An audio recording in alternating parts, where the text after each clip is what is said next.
Another issue that comes up with respect to ayahuasca, I think, is one that hasn't been talked much about here, is sort of appropriation of traditional indigenous knowledge, which is, there's certainly, I think, some people who are selling this traditional medicine without the knowledge of how to use it appropriately, and sort of profaning a sacred substance, which I find problematic.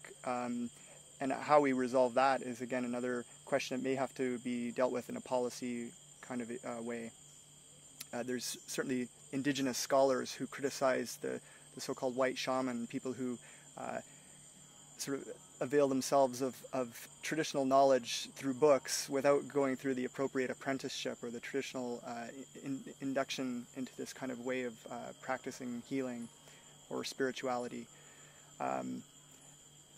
So that kind of cultural appropriation is